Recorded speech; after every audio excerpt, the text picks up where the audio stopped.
حکم دیا ہے. ہم سکون پسند لوگ ہیں اور ہم سکون چاہتے ہیں، لیکن یہ نہیں کہ ہماری اس سکون پسندی کو ہماری کمزوری سمجھا جائے. ایک شعر سماعت فرماؤں گا.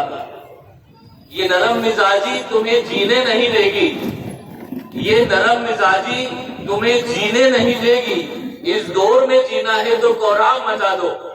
یقین جانیے کہ اللہ نہ کرے کسی قسم کے ہم الگ طریقے نہیں بیان کر رہے، لیکن ہمیں اس بات کا دھیان رکھنا ہوگا.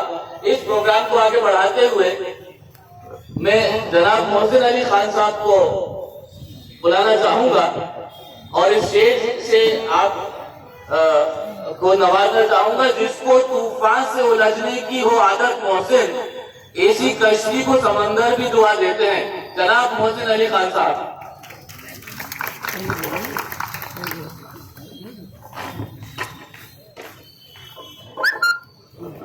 ایک عظیم و شان شخصیت کے مالک اور ہم سب کے لیے ایک ایسی یاد جس کے کام کو نہ گزرا ہوا کل، نہ آج اور نہ آنے والے کل میں بلایا جا سکتا ہے.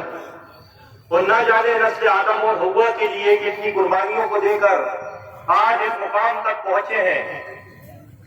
اور ملک کے ہر باشندے، خاص طور سے بھوپال کے نوجوانوں کے لیے ایک جیتی جاگتی مثال.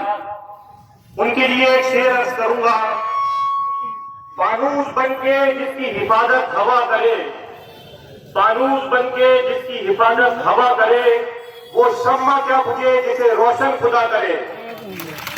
میری مراد عزت مآب جناب عزیز قریشی صاحب سے ہے. اور آج منچ پہ